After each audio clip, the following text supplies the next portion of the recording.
I'm here talking about East Timor and Indonesia in part because of the nuclear-free and independent Pacific movement. I think I first met Walden when I was opposing the nuclear reactor in the Philippines, and then the bases, U.S. bases there, and became familiar with NFIP, which introduced me to East Timor. It was part of their program, the independence of East Timor. ETAN itself began in 1991 following the Santa Cruz massacre, which was witnessed and photographed and filmed by Western journalists, including two from New York, Amy Goodman and Alan Nairn. And many of us that initiated ETAN knew each other because we had worked together on Asian Pacific issues, other Asian Pacific issues.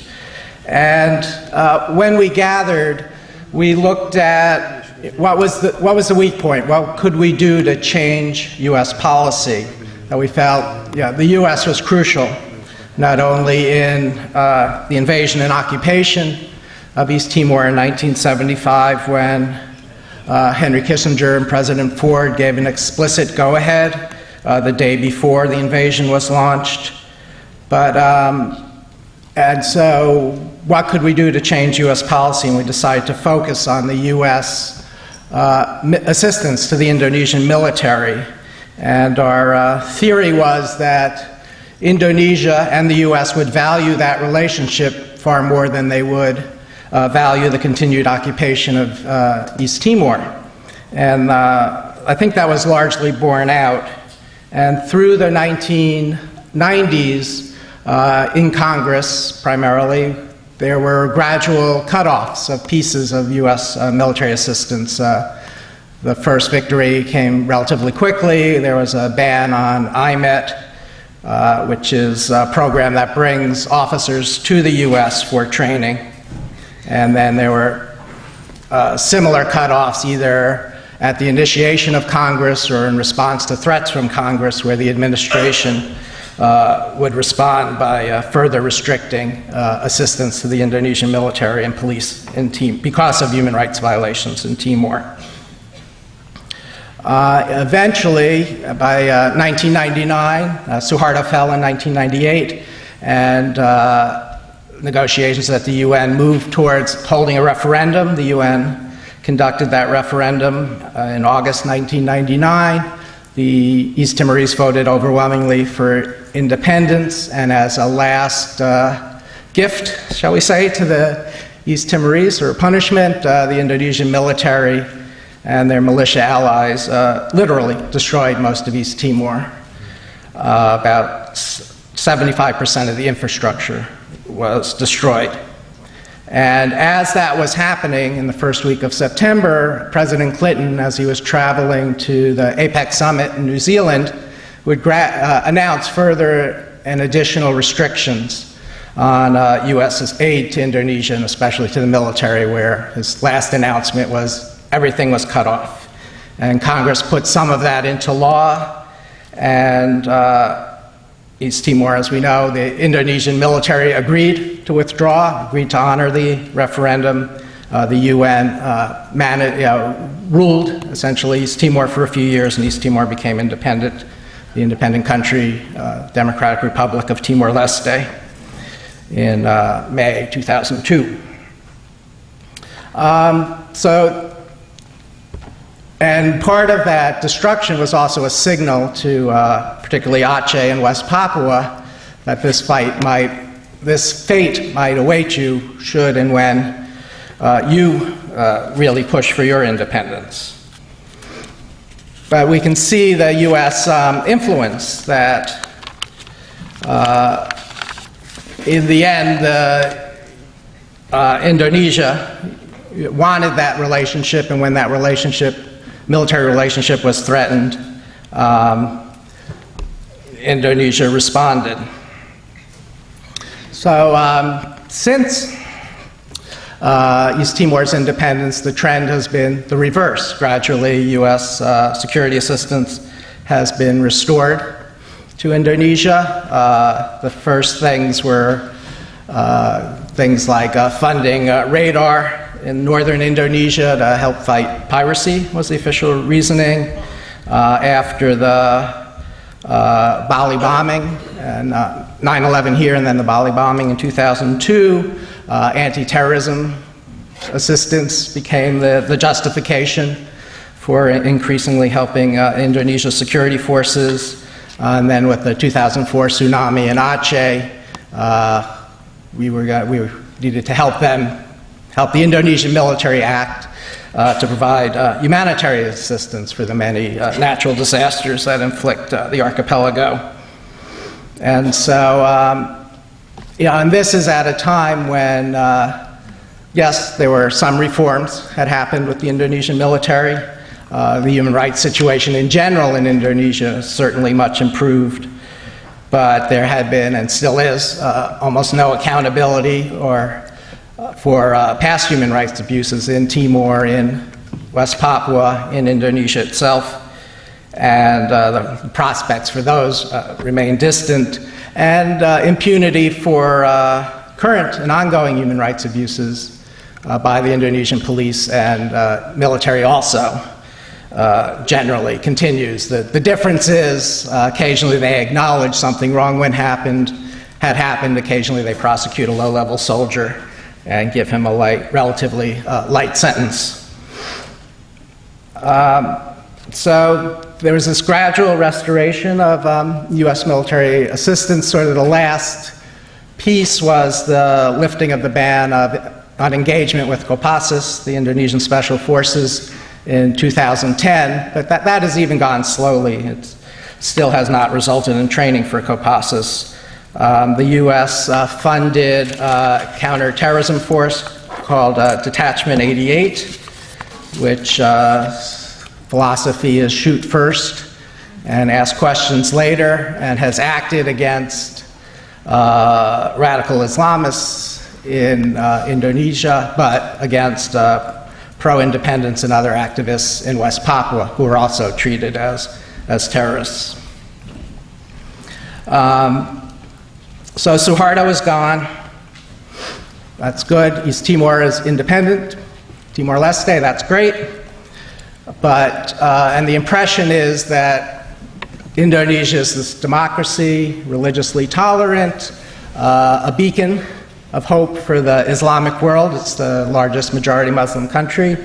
An example of a smooth transition for the Arab Spring countries, and also a place where Obama in part grew up. So, and this is, rather than leading to any kind of critical assessment, I think, on the part of the US government, has led it to embrace the current Indonesian government, especially, whose president is US educated, and as one congressional aide told me at one point, we like Yudhoyono because he speaks good English. Megawati, his predecessor, was notorious for really not wanting to speak at all.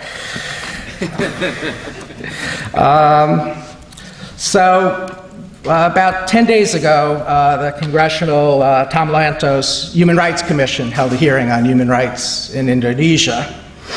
And the way these are set up, there's usually a panel of State Department officials that goes first, and then a panel from human rights or other groups.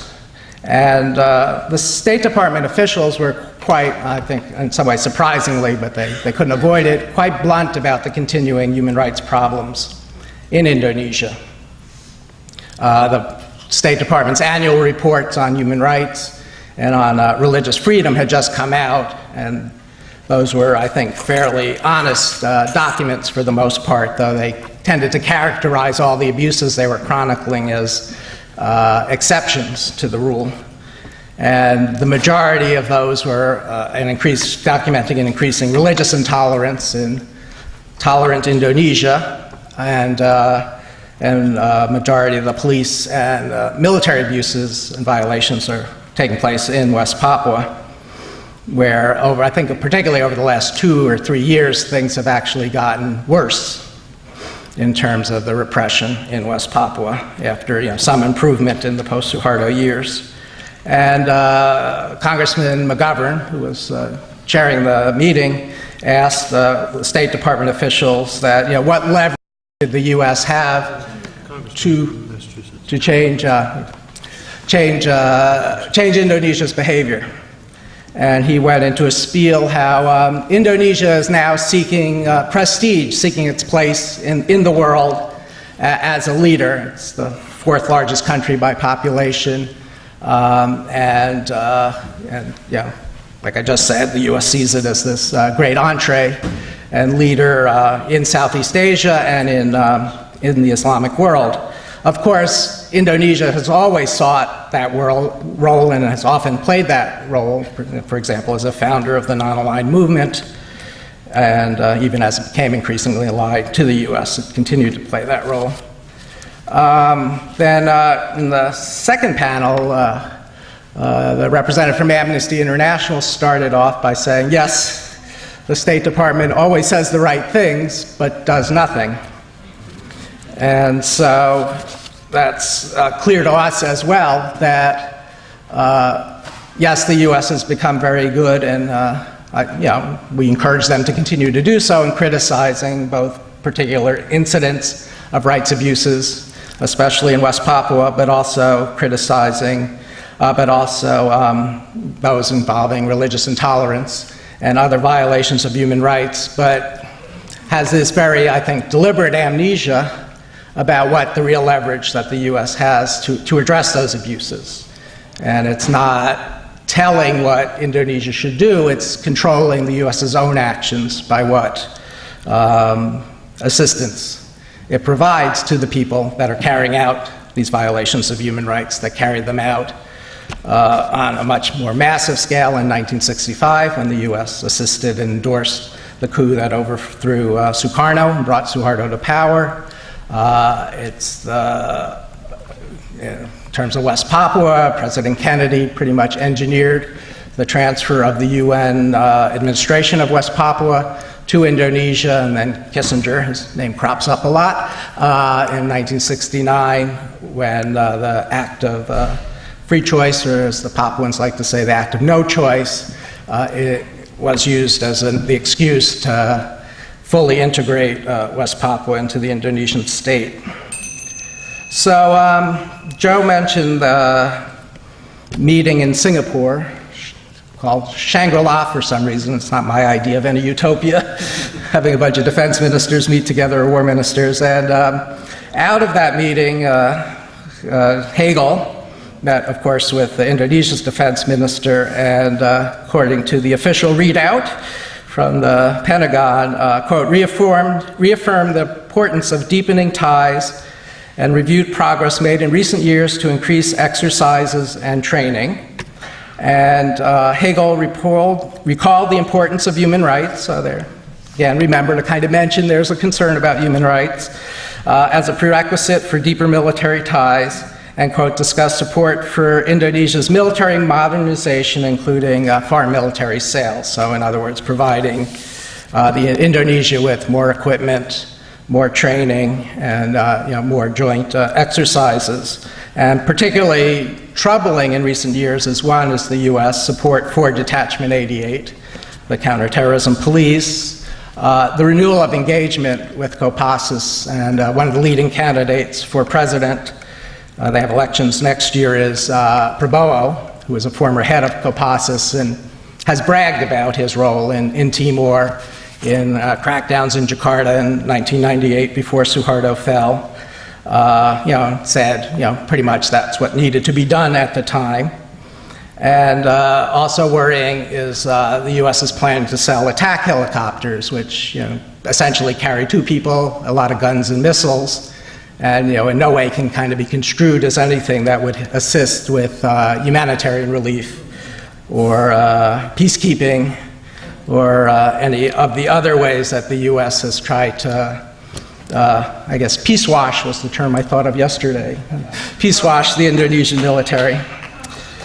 So, and then I just want to end, some of our Hawaiian friends were pointing out that Indonesia now participates in RIMPAC, which is a major naval exercise around Hawaii involving dozens, I think up to 50 allied navies. And it was all over Hawaiian TV how the joint landing exercises on the beaches of Hawaii between the U.S. and Indonesia, and it was all labeled as a peacekeeping joint exercise. So this kind of veil where the U.S. is back in business as usual with a continuing Indonesian military that continues to be repressive goes on.